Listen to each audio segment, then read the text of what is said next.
Remember that last time you went on some face-to-face training? You went there all on time. You met people that you probably didn't meet before. I remember when I went to a mental health training, and we all agreed on the rules, the housekeeping rules, so to speak, the respect, the boundary rules, so that the facilitator knew what we was getting ourselves into, and we knew what we was getting ourselves into. And so we agreed to be on time, to respect other people, and we had like a list of 15 things. Now, every day we came and we made sure that we upheld our 15 things. But there were times when people didn't uphold that end of the bargain. And that's when issues happen, because in today's success principle, we are talking about agreements, and particularly specifically keeping them, and what happens when you don't, for people around you as well as yourself, because there's so many ramifications to not keeping your agreements. My name is Ruth Ellen, and welcome to my channel. This is the She Can channel, where we shift, heal and expand, so that you don't just listen for information. You take the information, you see a transformation through implementation. And so the She Can channel is all about helping you to adjust your frequency of how you see things, change your perspective. And so we're doing the success principle. We're on success principle number 54. And every success principle, we're kind of breaking it down a little bit. And I'm encouraging you to go and get the book, because it's always going to help you to implement more. So 54 principle is actually within the creating great relationships, or creating, let me be specific, creating successful relationships. We all want to do that, right? We all want to have successful relationships, no matter what relationship we're talking about. It could be our spouse, it could be our sons and daughters. The bottom line is we want to create successful relationships. And we can only do that through following some of these principles, and actually, specifically for today, keeping our agreements. So what does that actually look like in the real world? In the real world, it looks like saying no more if you know that that's your capacity. Saying yes to things that you can actually agree to, even if, and when you don't feel like you can agree to it, actually challenging yourself and other people, and actually saying this is my benchmark right now. I'm not able to go all the way up. It's being real. It's being raw. It's allowing yourself to completely own your personal power. Because when you don't adhere to the agreements that you already said yes to, what happens is you lose trust, not only through other people, you and other people's relationship, but also trust in yourself. Your intuition then becomes this fanfare of, I'm not sure if I can trust you. Subconscious mind starts to put doubts in your mind. There's so many ramifications of not upholding your agreement. And now I know there's a book out there called The 4 Agreements. I haven't read it, but it's on my to-do list. It's on my list of books to read, on my Amazon wish list. But today, obviously, we're just talking about keeping your agreements. And you can go and read the extra books that are going to help you to expand on this, because it's a big concept. Because even though it's one of those things that we say yes and no to, it's not so black and white.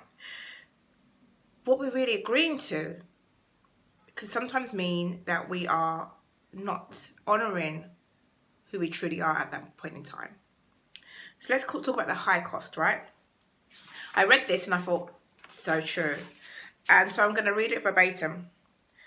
The real problem is not that people give and break their words so easily. It's that they don't realise the psychological cost of doing so.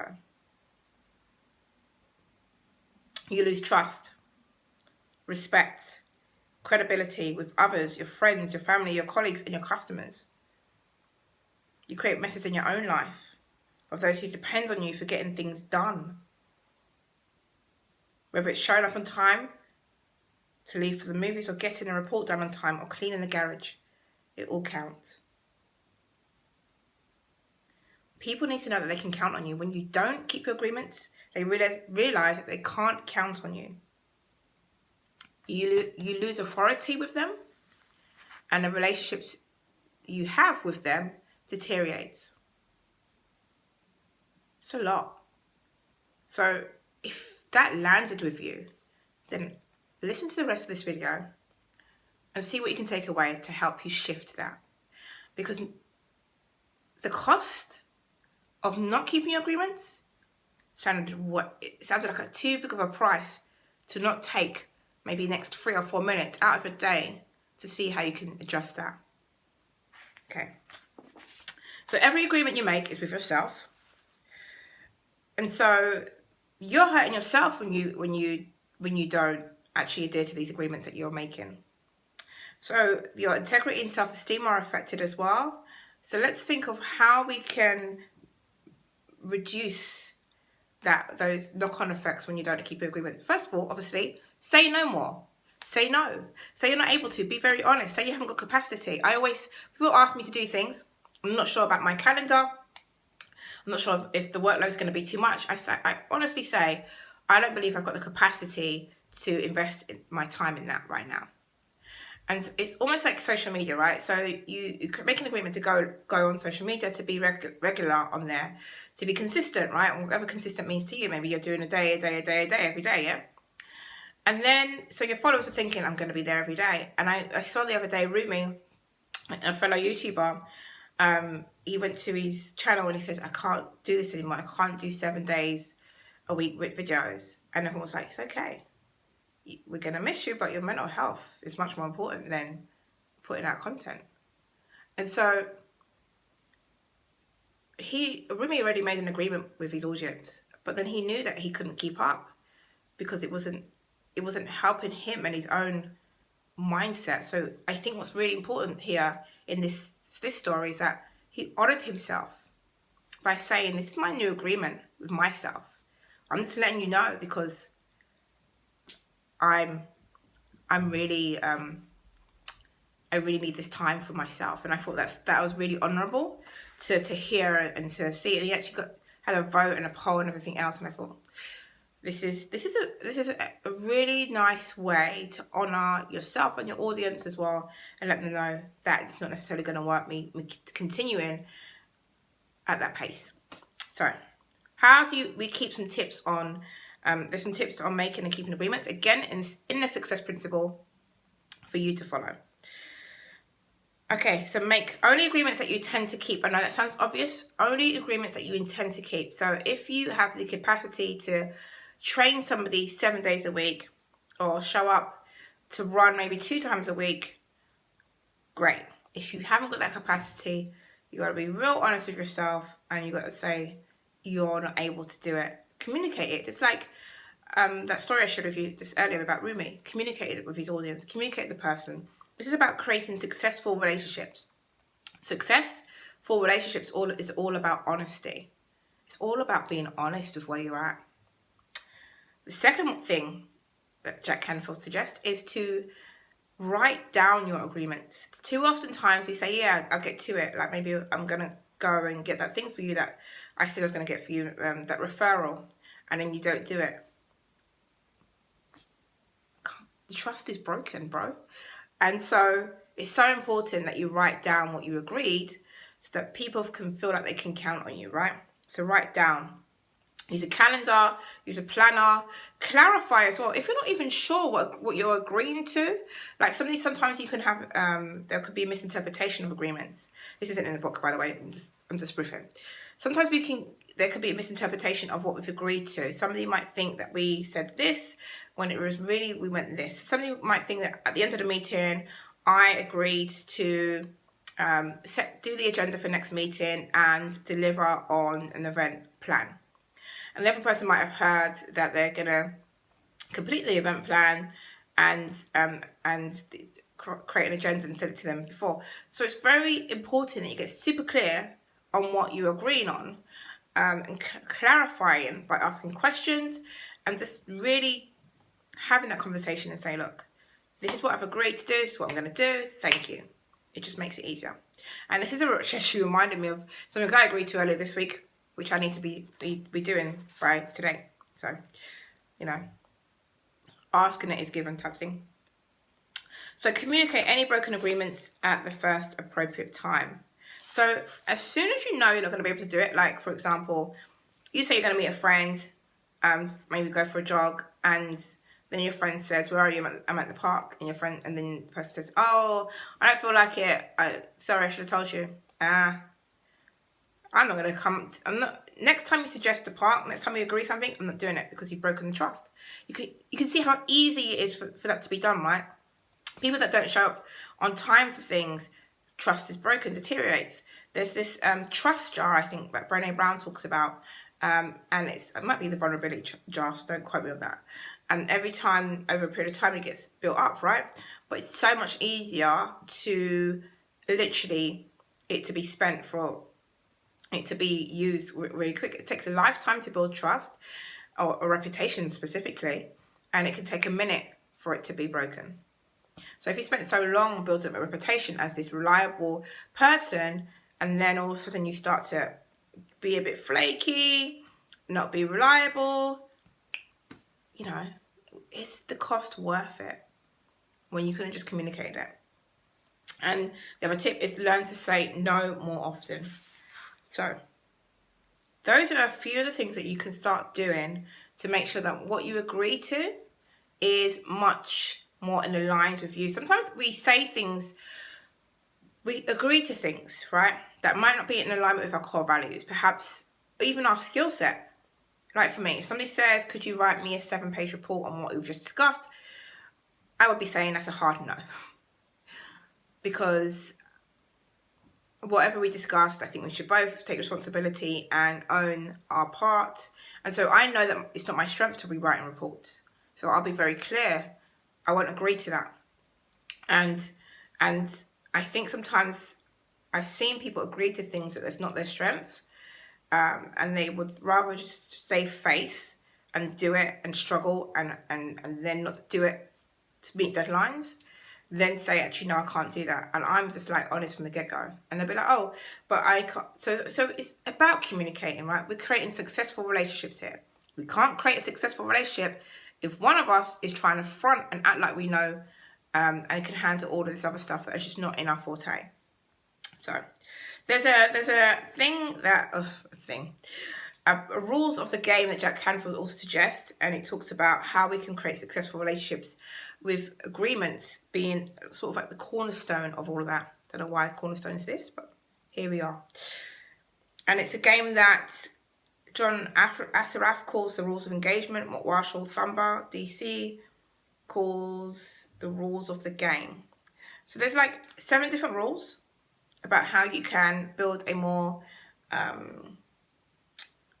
powerful relationship with people when you're starting your journey together. Here's the deal though. They're guidelines and everyone has to agree to them to follow the rules. And then obviously the more you follow it, the more successful you are. And these guidelines are obviously great for when you are perhaps doing a project together. Perhaps are working together when you're not really familiar with each other and you want to make sure that you're going to be on the same page. Now, I'm going to encourage you to get the book, but I'm going to share with you 3 out of the 7 so that you can get a little bit of a taster if you haven't got the book already. So this is on page 363. First rule, be willing to support purpose, values, rules, and goals. All right? Be willing to support the purpose, values, rules, and goals. So as a team, as a collective, are you all willing to do that? This is helping you make a bigger impact. So that's the first thing. The second thing is to speak with good purpose. If it doesn't serve, don't say it. No making people wrong, justifying, or defending. I think sometimes you can be in groups and a person might have an agenda. Maybe they're a bit offended or inflamed by what you might have said. They've taken it out of context. But they'll start riffing about something that doesn't even make sense to the goals, the vision, the values, rules of the actual meeting. So that's the second one. Third thing is, if you disagree or do not understand, ask clarifying questions. I think we discussed this before. Don't make the other person wrong. So clarify. Clarification is such a powerful tool that most people don't do it. It's really weird.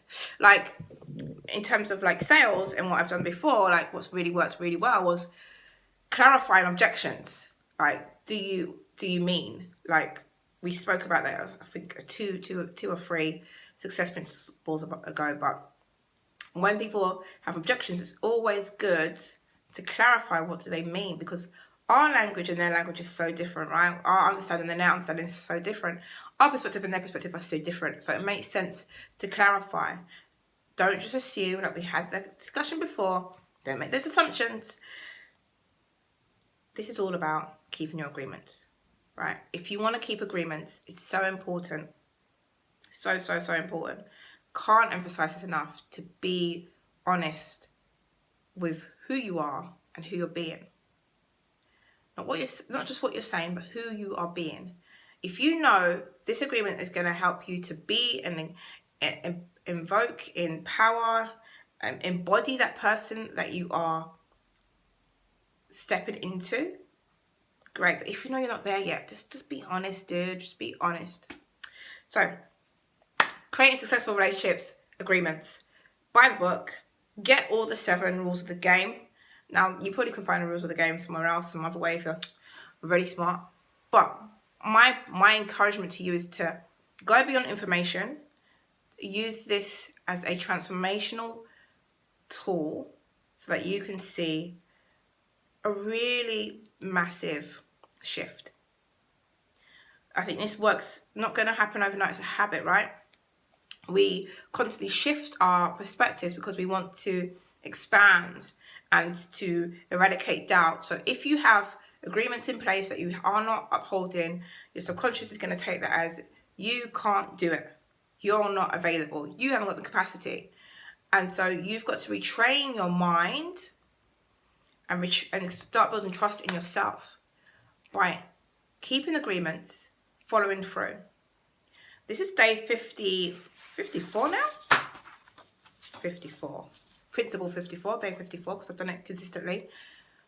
I made an agreement with myself at the beginning of this that I was going to go through every single principle and I was going to talk about every single principle. Now, throughout, I've had some doubts. It's like, oh my gosh, but there's 60-something principles. I'm at number 54 now. I am not giving up. Here's my point. I made an agreement with myself. It didn't matter who was watching. It didn't matter who was commenting. I made agreement with myself because I know that this was important for me. It's important because not only am I a person that takes information and uses it for implementation to see transformation, but I wanted to do it more purposefully. I wanted to make sure that I held myself accountable. I wanted to make sure no matter what happens, I still showed up for myself. It wasn't about external validation. For me, it was about retraining my mind, my subconscious, to let my mind know I'm not playing. I'm here with a purpose. I'm here to help people. And so when the doubt comes, we go high, we don't go low. And that's my message to you. When it comes to you creating relationships with yourself, because if you can't create a relationship with yourself, how do you plan to create a good relationship with other people? When you can't create a relationship with yourself, it's all about that trust. It's all about being honest about where you're at. Even if there's days when you're looking at your goals and you're like, this is more challenging than I thought. And even when you feel like, I'm not sure if I can finish this, what I started. It's about being honest with your agreements and showing up. No matter what else is happening. Because in between all this, I've still done, not daily, but I've still been on other platforms. And that's my point. When we are creating agreements, is it supporting our vision?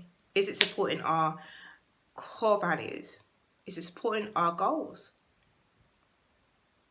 And are we supporting ourselves enough for that to actually happen? So what do you need to make sure that your agreements are upheld, to make sure that you are upholding other people, to make sure that you are being completely honest when it comes to your own agreements? This is success principle number 54. 54, yeah. Let's double check that. Thank you for watching. Again, subscribe, thumbs this video up if this has served you in any way. Comment if you want to, and share this out if it's going to help you.